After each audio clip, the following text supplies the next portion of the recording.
Spoštovano občestvo, lep pozdrav. Dobrodošli v kraljestvu domišljije, podcastu Lutkovnega gledališča Ljubljana.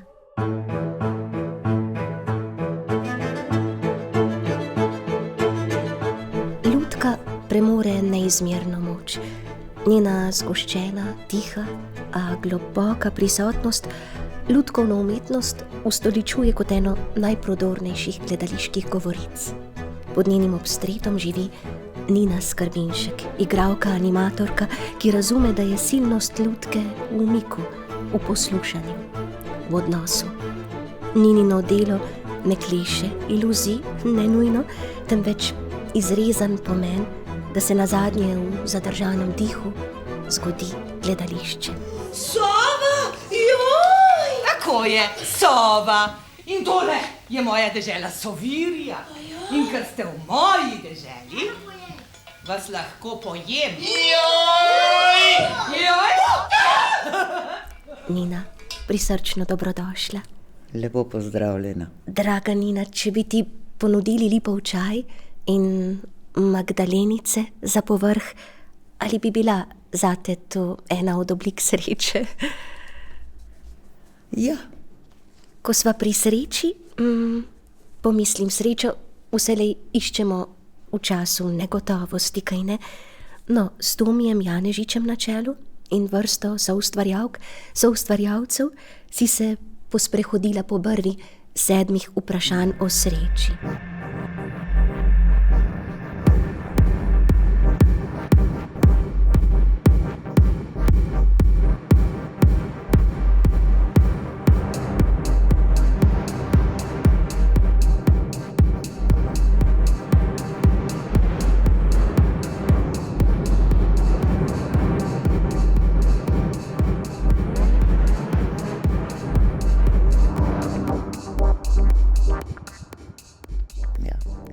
Ta Meterlinkova sinja ptica je bila izhodišče, ne?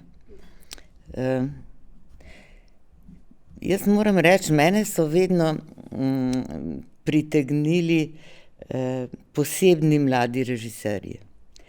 Ker Tomi je poseben, ne? Tomi ima poseben odnos do gledališča, ta njegova psihodrama je dražljivo razumevanje odrskega prostora in izpovedi človeške. Tako da jaz sem v bistvu se javila sama na njegov, on je na teater naslovil en tak poziv, kdo bi želel z njim delati.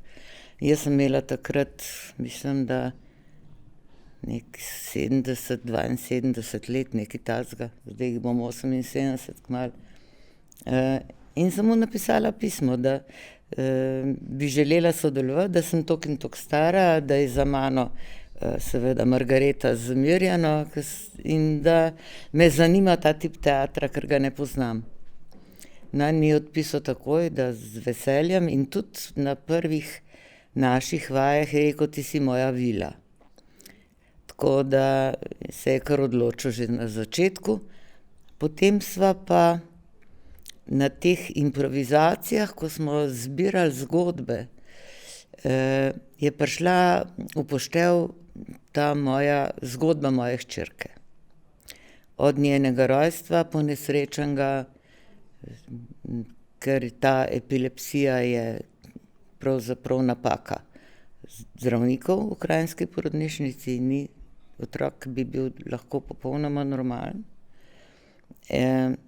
Danes ima Palma 46 let in je, kolikor se da, srečno bitje v Hrastovcu, ampak doba odraščanja njena je bila huda.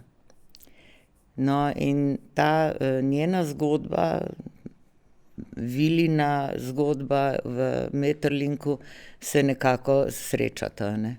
Vila ima tudi hčerkico, ki je bolniček, in zanjo v bistvu gre sta otroka iskat sinjo ptico, ne. Tako da, ja, teh pravljic o sreči, ne vem, če srečo ravno iščemo. Iščemo jo takrat, kadar jo res rabimo, ne. v takem primeru bolezni ali pa hude grožnje, ja.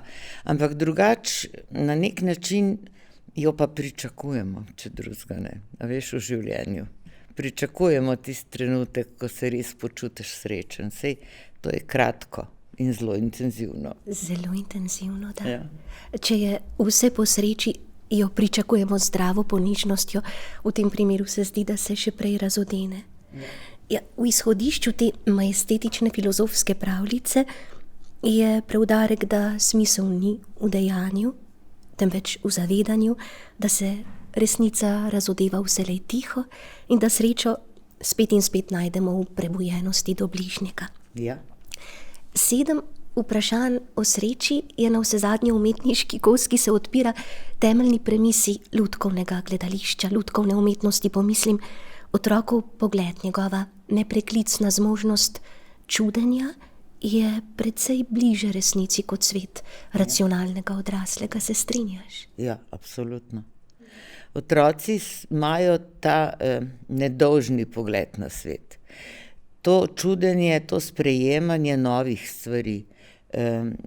Mislim, to, kako se otrok v bistvu na nek način spovpada z vsakodnevnimi izzivi, ki so zanj recimo novi, težki ali pa izjemno lepi. Ampak otrok je sposoben to sprejeti z odprtimi rokami, kot se temu reče.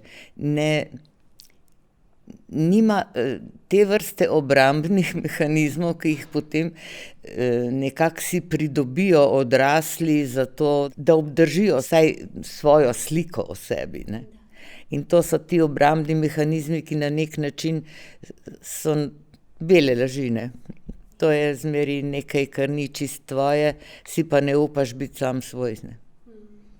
To, kar igralci vedno smo, mi moramo biti sami svoji, ne.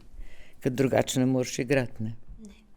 Prav zato, ker zamenjate toliko kož, mora biti sam svoji. V bistvu je igra vedno, mislim, jaz težko rečem, da je igra igra, ker če si ti sposoben biti na odru, živeti ta lik 100%, potem se mi zdi, da to ni igra, da to je bodi. Bodi to, kar želiš, da gledalec čuti in sprejme. In biti to, seveda, do tega je ta pot, ki se preko vaj in razgovorov in idej preko režiserjev, soigralcev, dramaturgov vzpostavi, ko ti lahko končno začutiš lik kot resnično svojo vsebino. Sijajno. Nina, bolj, ko se kot opazovalka v prvi vrsti stikam s poljem lutkovne umetnosti, globlje občudujem prostranost, skrivnosti, čudeža lutke.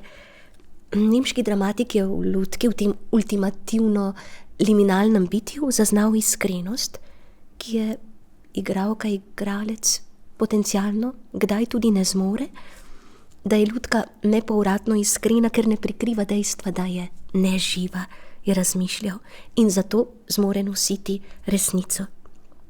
Lutka ne simulira sveta, odstira ga kot vprašanje. Je prostor, kjer nevidno dobi obliko, a nikoli dokončne. Je res? Ja, veš, ta lutkovni medij je poseben svet zase. Tako kot je vsak medij, če vzameš film ali kaj s tem, ali ustvarjalnost na področju glasbe, ali ustvarjalnost na področju likovne umetnosti, to so svetovi zase. In lutkovni medij je ravno tako svet zase in se v bistvu ne stika z živim gledališčem. Nima neposrednega stika. In po moje, manj, ko ga ima, boljše. Ker lutka je sposobna ustvariti točno to iluzijo, ki jo od nje želiš dobiti in pričakuješ, ne da bi rabila razna animatorja, ki po moje bolj, ko je skrit, boljše, da lutka res avtonomno zaživi na odrskem prostoru taka, kot je. In to je njena resnica. Ne to, da jaz stojim 1,70 m za takole majhno miško na odru in podrem iluzijo, kaj lutka je. Ne? A veš, tam, ko si mi dala ta vprašalnik, recimo, zakaj sva z Aljo začeli z Jaz in Tijem in naredili to predstavo Klošar, je bilo ravno zaradi tega, ker sva rekli ne, če je živ igralec na odru ob lutki, mora biti upravičen. In sva iskali varianto, kako ne, to strašilo, ki oživi, to lunino dete, ta notranji duševni svet tega klošarja, ki so ga pozabili, ki so mu vrgli lutke na smetišče. Zato sva se odločili za ta projekt takrat in potem naredili. Sej Alja je med tem umrla. Mi da so imeli 75. predstavo v Vevčah na Božič in naslednji dan je šla že v bolnico in 6. januarja potem je umrla, leta 91. Tako da potem Klošarja nisem več igrala. Brez Alje ne bi. Ampak sva zastavili že Trnuljčico z Robertom Vatlom in tako naprej so se pol razvijale še predstave kot Jaz in Ti. Pol je prišla pa ta klavzula, ne? Konkurenčna klavzula, ki je seveda odrezala to pot. Nekoč si zaupala, da lutka tako rekoč ne pozna omejitev, a da so za lutkovno uprizoritev ključne 3 reči. Katere 3 reči? Lej, predvsem mora biti izbira teksta že na samem začetku. Ni vsak tekst za lutko. Lutka ne bi samo posnemala živega človeka, ker prvič ga ne more, ker je bolj nerodna od živega bitja, po drugi strani pa živo bitje ne more narediti tega, kar lahko lutka.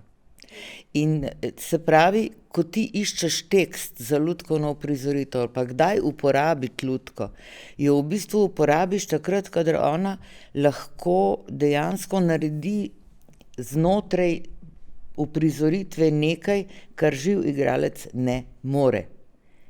In je zato upravičena. Veš, tudi te različne lutkovne tehnike niso za vsak tekst. Zdaj, če je režiser seznanjen z lutkovnimi tehnikami, bo točno vedel, ali na njegov tekst paše senčna lutka, ali mu bolj odgovarja javajka, ali bi rajši videl ročno lutko, ali je to marioneta. Mislim, to je lutkovna dramaturgija v bistvu določa tudi tip, tehnični tip lutke za neko predstavo, ne. Potem imaš recimo predstavo, ko smo delali Kriličev tekst Zaigrajmo z lutkami, on je pa v bistvu naredil tekst, v katerem so se znašle vsi tipi lutk, ne, in so med sabo komunicirali. In to je tudi bil en tak prijeten izziv takrat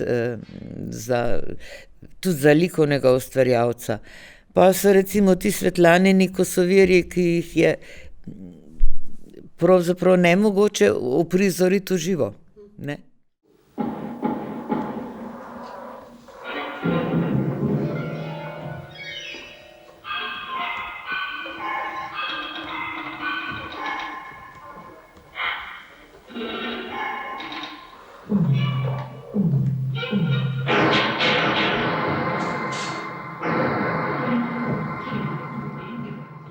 A veš, to so te stvari, pa Korenčko Paček, vse te Svetlanini teksti, tudi Vila Malina in tako naprej, to je vedno nek svet, kjer je Svetlana izjemno nežna. Izjemno nežna, ja, saj to je. Ona je nežna do svojih likov. Do Palčka, do Vile Maline, do Sopramiške. Ta njena nežnost, jaz se globoko poklonim. Da, res je nepopisno mehka. No, nesporni, ne zgolj literarni genij Svetlane Makarovič, ti mora biti neskončno blizu. V tvojem igralskem opusu nastopa nezanemarljivo vlogo, če naštejeva nekaj uprizoritev: Mačja prodajalna, Miko Soviri, Korenčkov palček, pa Gal med lutkami, Medina pravljica, Taca Muca, veliki kosovirski koncert. Lej, jaz Svetlano sem poznala seveda že prej, tako kot Aljo, ko sem bila še v živem teatru, smo se družili na nek način.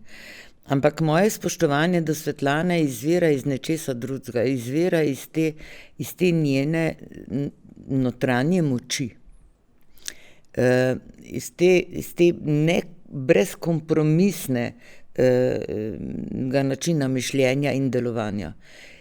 Jaz sem podoben človek, ampak mi ni bilo treba na nek način se tako izpostaviti, kot se je ona morala izpostaviti v življenju, če je hotela ostati sebi zvesta. In ona je ostala sebi zvesta.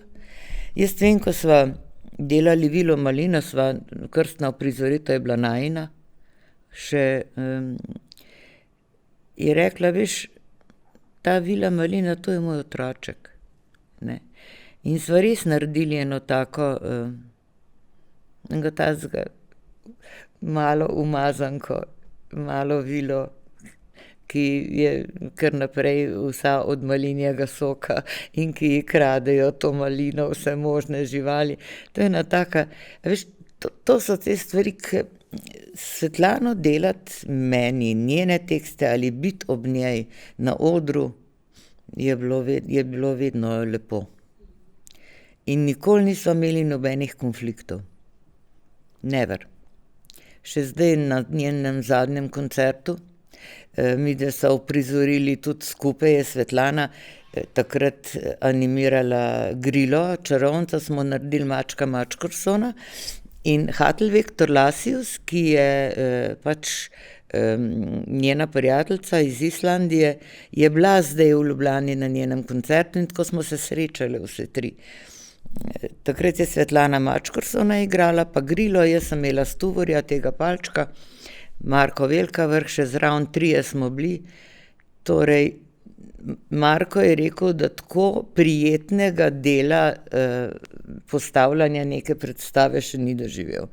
Ampak mi smo res, a veš, če imaš nekaj rad in če imaš nekoga ob sebi rad, je to po moje... Ena sama svetloba. Ja. Nina, diplomirala si na Akademiji za gledališče, radio, film in televizijo. Tvoj prvi pristan je bilo Mestno gledališče ljubljansko. Niti ne. Moj prvi pristanek so bile neke predstave v SNG Drami, ampak so bile zelo kratkega veka. Po moji diplomi sem bila v Avgustu, z Majdo Kohih in Benedičičem in tako naprej, simpatična predstava, ampak smo jo malo igrali in zaradi enega čist banalnega vzroka, ker smo igrali te sufražetke, veš, ki nosijo okrepčila med publiko v cirkusu, in si je režiser zamislil piščančke na odru. In zdaj so seveda ti piščančki rasli, ne? In pol jih je bilo treba zamenjati za nove piščance. Kaj zdaj s temi napol kurami? Pol je bilo seveda tudi treba bilo čistiti za temi piščančki. Skratka, predstava je šla dokaj hitro z programa.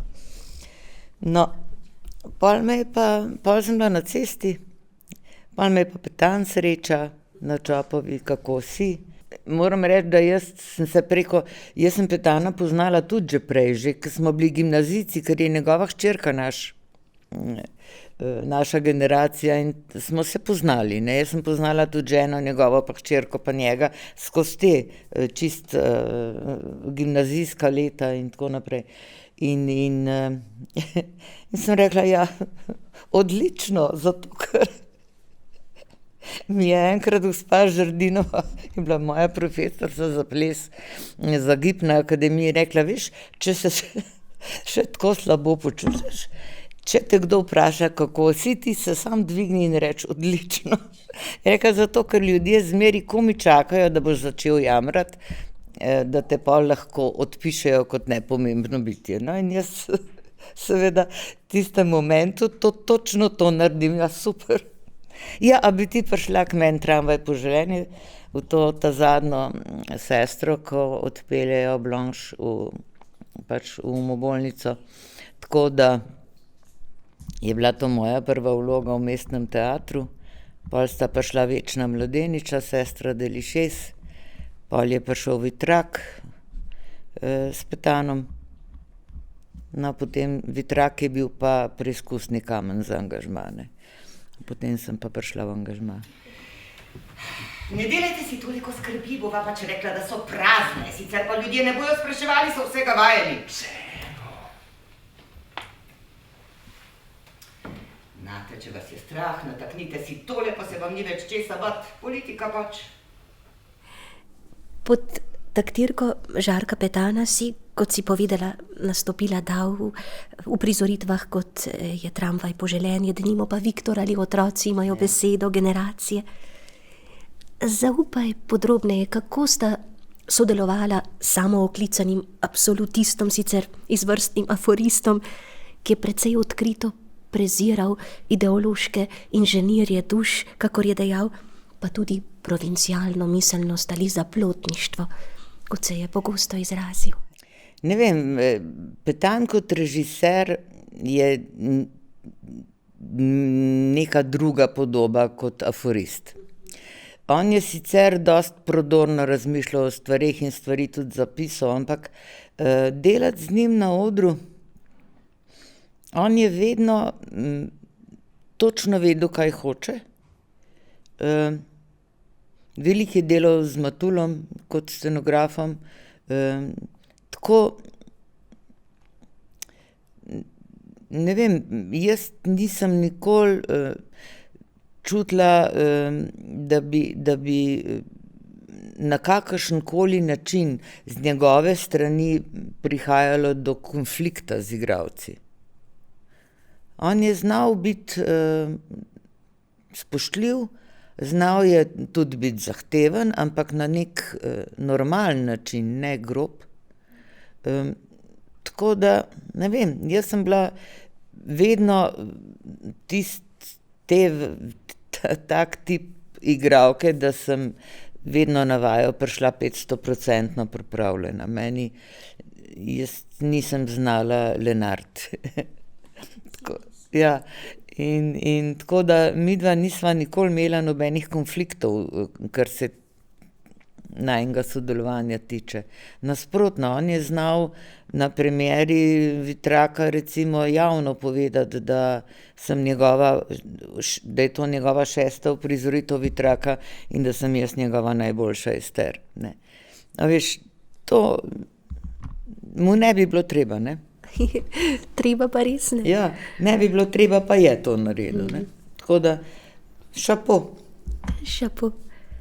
To vem, da sta hčerina prva 4 leta prebili v Šibeniku, prav tam si doživela svojevrsten krst pred uradno krstitvijo na Krekovem trgu, če hočeva.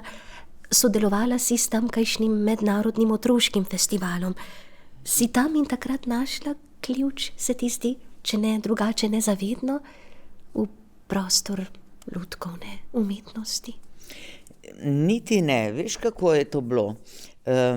Ta grožnja, da moram s hčerjo na morje, je seveda bila prioriteta. In takrat je meni, Štih je bil takrat umetniški vodja v mestnem gledališču in mi je napisal priporočilno pismo za splitski teater. In jaz grem do direktorja in umetniškega vodja v Split in so rekli, veste kaj, gospa, stvar je taka. Mi igramo v dialektu. Nemogoče je Slovenke igrati v dubrovniškem dialektu predstave. Jaz vam res ne odsvetujem, jaz vas lahko angažiram, ampak boste doma sedeli. Rekel, jaz pa lahko, ker vem, da gre ena desna roka gospoda Putnikoviča v Nemčijo zaradi nekih zdravstvenih problemov.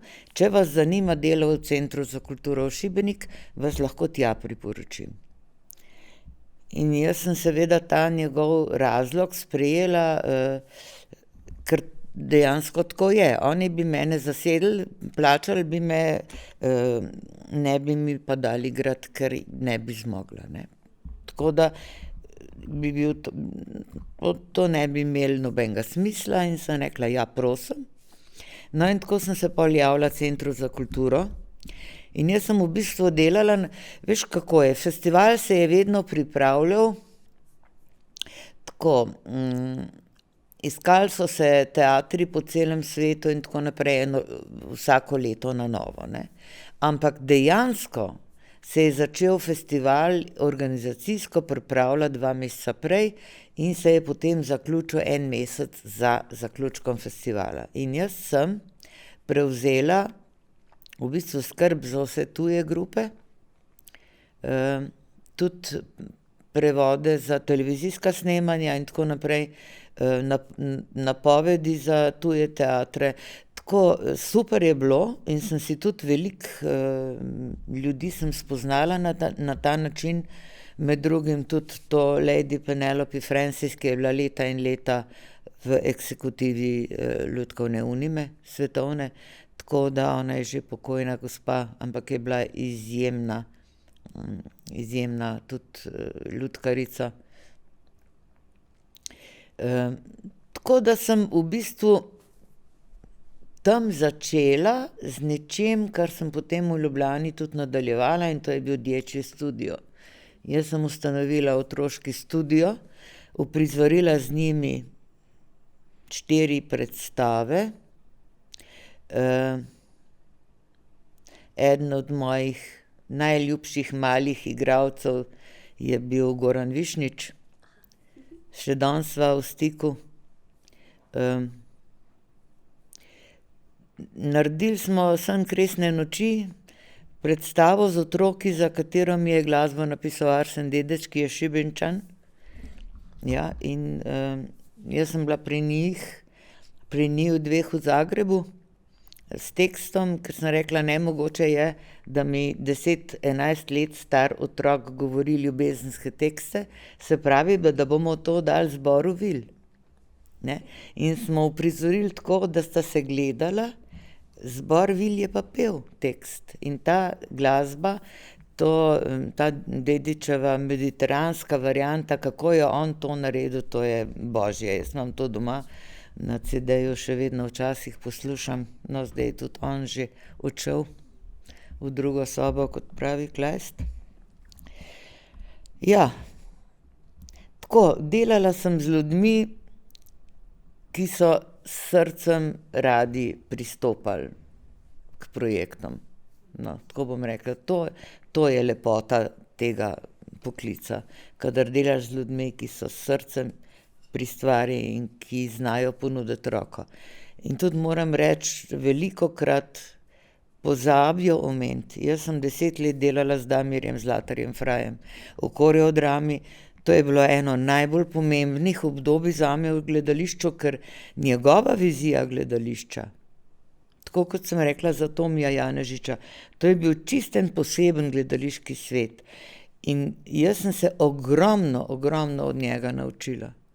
Tako da sem Fraju iskreno zelo hvaležna.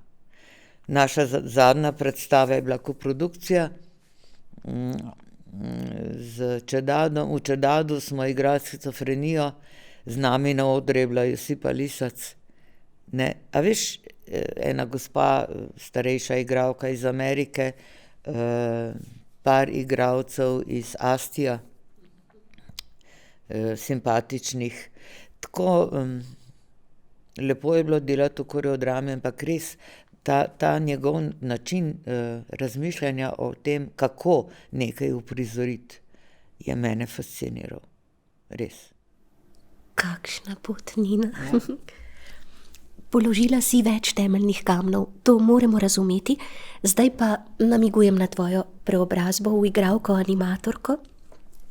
Otvoritveni predstavi Martin Krpan je sledil Kužek Postružek, ki si ga režirala ob boku Matjaža Lobode. Takrat je bilo tako, da so pač rekli, da naj naredim neko predstavo, če hočem priti v angažma. No, in jaz sem pol tega Kužka Postružka naredila, če smo ga kar nekaj igrali, veš, ta teater je vedno rabil predstave za Dedka Mraza, ne. Tako da je to bil december leta 85, no, in potem so me tudi nastavili za nedoločen čas. To je bil en tak izziv, ki sem ga morala sprejeti, če sem hotela priti v teater. Ja, a veš. Tako je pač, vedno ti dajo nek pogoj, ne. Ja. In ti si ga izpolnila z blestečim podpisom. No ja, recimo, veš, moraš vedeti, da je moj oče režiral prvo predstavo lutkovnega gledališča Martina Krpana, takrat s Pengovom, ne. Milan Skrbinšek je režiser prve predstave lutkovnega gledališča. In s Pengovom smo stanovali, Pengovi so stanovali na Prešernovi, mi na Valvazorju in smo se čez dvoriščna okna, vsi smo bili na vrh, smo se gledali. Jaz sem bila na vseh predstavah, mene je oče vodil na vse možne predstave lutkovnega gledališča, tudi te predstave, ki so bile v Plinarni bivši, ki so bile ročne lutke ali pa pač te, ne samo marionete, ne, ker marionete so bile tam za to cerkvijo na Levstikovem trgu. Tako da so bile lutke več ali manj vedno prisotne. Tudi Pengov je recimo očetu za njegovo 35-letnico dal izdelati lutko. In jaz imam doma marioneto, ki je očetova podoba. In ta lutka mu je v celjskem gledališču na jubileju prišla lepo nasproti. Fantastično. Ja. Srečanje s samim seboj. Ja, ja. Ne, tako da ta lutkovni svet je bil od otroških let vedno prisoten in vedno enako fascinanten. Ne. Torej, če bi z jadralnim letalom, v tem je rahel namig, poleteli v gimnazijska leta, obiskovala si Šubičevo gimnazijo, takrat in tam bi že srečali Nino, ki je prepričana, da bo oder njena pot. Ne? Ni bilo tako? Jaz sem začela v folklorni skupini France Marold. In sem bila tam 6 let, tudi solistka, plesna in pevska. Tako da, ko sem se javila na akademijo, ko sem morala nehati plesati pri folklori, so bili vsi čist nesrečni. So rekli, da mi takoj naredijo bunjevačko nošo, sam če ostanem. 2 leti sem tudi učila mlade, nove folkloriste. Veš, jaz sem se izogibala teatru hote, ker mojega očeta so v bistvu politično onemogočili. In vse moje otroštvo do njegove smrti, ko sem bila stara 15 let, sem gledala, kako je ta človek težko živel brez gledališča. Njemu so bila zaprta vrata vsa slovenska gledališča. On je bil profesor za dramaturgijo na akademiji, dobil je Titovo srebrno zvezdo, zato ker je po vojni oziroma med vojno rešil Maribor, ker je odklopil vlak z razstrelivom, ki bi šlo pol Maribora v luft, je dobil odlikovanje in pod odlikovanjem partijsko knjižico. Oče je odlikovanje vzel, partijsko knjižico je vrnil in je rekel, da zanj umetnik mora biti svoboden. Konec je bilo. Čez noč so ga odrezali od povsod. Tako da se spomnim njegovih solz. On ni nikoli na glas jokal. Ampak kadar mu je bilo zelo težko, so samo tako solze tekle. Po tem obrazu njega je pol kap zadela, ko sem bila stara 5 let. Od vsega hudega je bil paraliziran leva stran telesa in tako. In sem gledala to in sem rekla ne. Čeprav je on meni rekel, Nina, če ne boš šla v gledališče, ne boš zadovoljna v življenju. Ampak jaz sem bila tako, meni je bilo tako hudo zanj in sem rekla, ne grem v teater, ne bom se s tem ukvarjala. Ampak, in sem res šla najprej na ekonomsko, na zunanjo trgovino, pol se je moj sinček rodil, sem rekla, tole ne bo dobro, 4 leta pa še 2 leti, preden jaz do kruha pridem, sem šla na višjo upravno. Sem končala višjo upravo, pol so mi dali seveda na prakso na občino, na davčno upravo in pol sem jaz videla te kuverte in te zadeve, kako se tam to dogaja. In sem rekla, ne, to ni zame, jaz ne morem z eno roko jemati, pa z enim očesom mižati pri teh zadevah, to je bilo vse podkupljeno. Vsi ti privatniki, to bolj, da ne govorim. Sem rekla, ne. In pol sem rekla, nič. Vzela dokumente, šla na akademijo, se prijavila za sprejemca in to je to. Tako da sem se za sprejemni izpit pripravljala svojo sestro, ki je tudi režiserka, Majdo Skrbinškova v Kopru. Tako da nekako sva predelali vse te zadeve. Da sem pa sprejeta, je pa bil kriv Stane Sever. Stane Sever. Ja, zato ker iz mene so se norca delali pri faksi na sprejemcu. Ja, pa ste falirali na ekonomski, pa niste diplomirali na javni upravi, pa kaj mislite, da zdaj boste pa tukaj, pa otroka imate, pa ne vem kaj še vse. Oni so pozabili, da je Staneta Severja v teater pripeljal moj oče. In Stane Sever je sedel tam čisto v zadnji klopi in moram reči, Korun je bil ob Jamniku najbolj nesramen. Ko so postajali že zelo žaljivi, je sam tako naredil, zaradi mene je sprejeta, vstal in šel ven. Vse je potihnilo, jaz sem šla dol, domov, sem rekla, z tega ne bo nič. No, čez 14 dni dobim pismo, da sem sprejeta. Še isto leto je Sever umrl. On je umrl v Ribnici na Pohorju, ne. Pri tej svoji predstavi Nedolžno dekle Dostojevskega sem bila na premieri v Škofji Loki. Izjemna predstava je bila. Tako da, on je bil tudi izjemen igralec, ne, njegov Kralj Lear je ikoničen, ne, mislim, to je. Velikan Sever. Ja. Razmišljam, lutkovna umetnost se kaže kot nadvse potenten organizem, tudi zato, ker zmore radikalno preobrazbo, se zdi, in tako še drzneje pripoveduje tisto, česar druge gledališke forme ne zmorejo.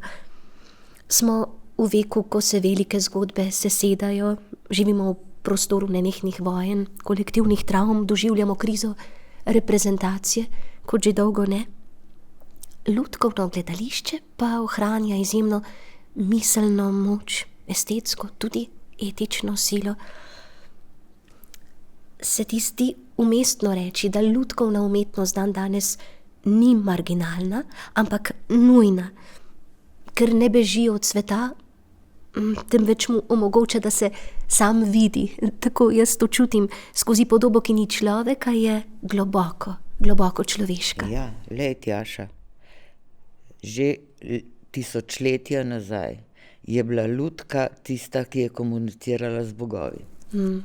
Ker človek ni bil dostojen tega. Človek se je moral pokloniti pred Bogom.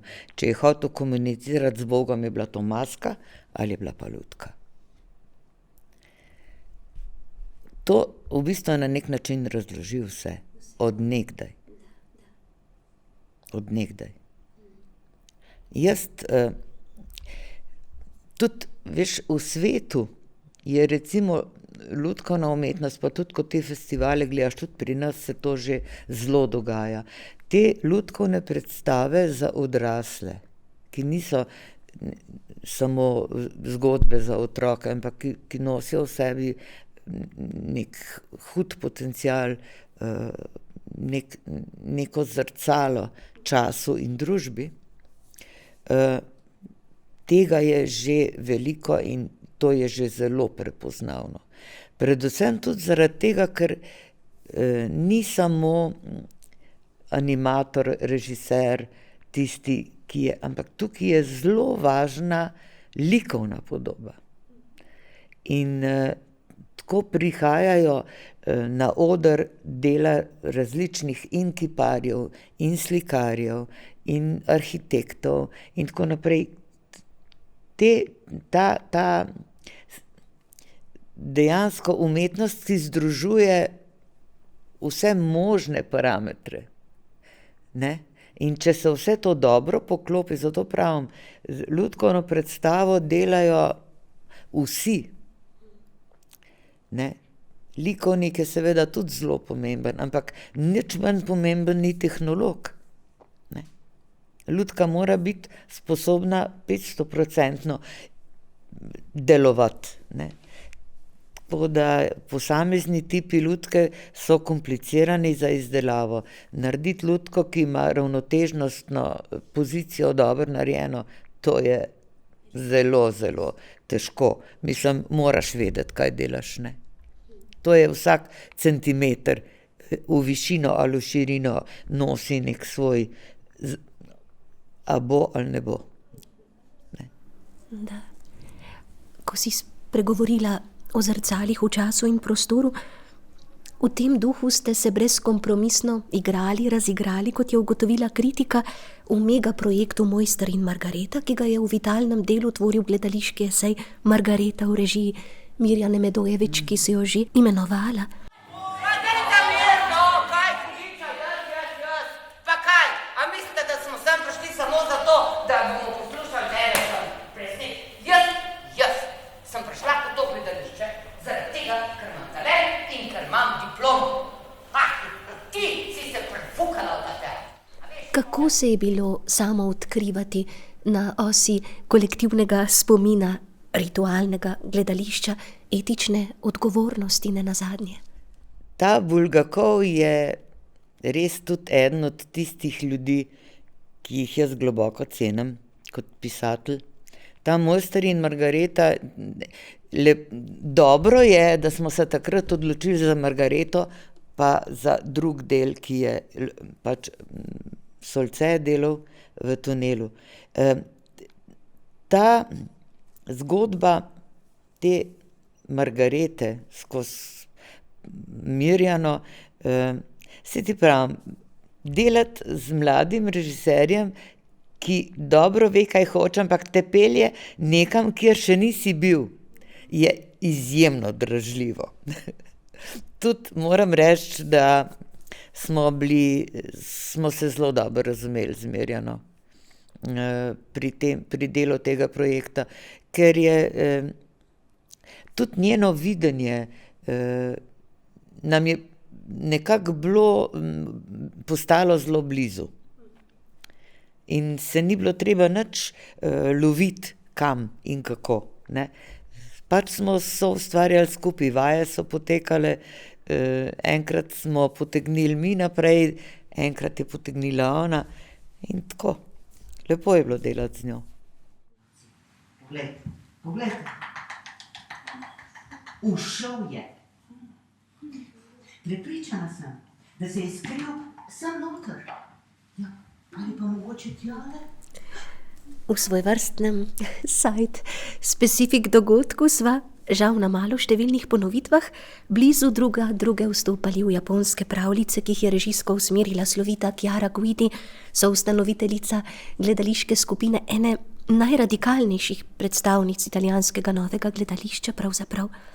V intervjuju je Chiara Guidi takrat zaupala, da, navajam, se otroški duh ne more zoperstaviti kulturni dekadenci, smrti prave umetnosti, kot se je izrazila, da so otroci prve žrtve oglaševalskega jezika in prvi, ki morajo izpolniti želje in sprejeti bojazni odraslih. Precej strašno, kaj? Ja. Proti temu se poskušaš boriti celo življenje, če imaš otroka. Ne. Boriti se proti temu na pamet in nekje brezdušnem načinu gledanja na stvari. Ne. Kakor se po drugi strani pa bojiš, da bo otrok preobčutljiv. Veš, jaz mislim, da je otrok vreden vse resnice na tem svetu. Tudi tiste slabe, ampak resnice. Zato, ker resnico ni težko sprejeti, ker je pač resnica. Težko je sprejeti laž in prevaro. In jaz nisem svojim otrokom nikoli lagala in nikoli jim nisem nič prikrivala.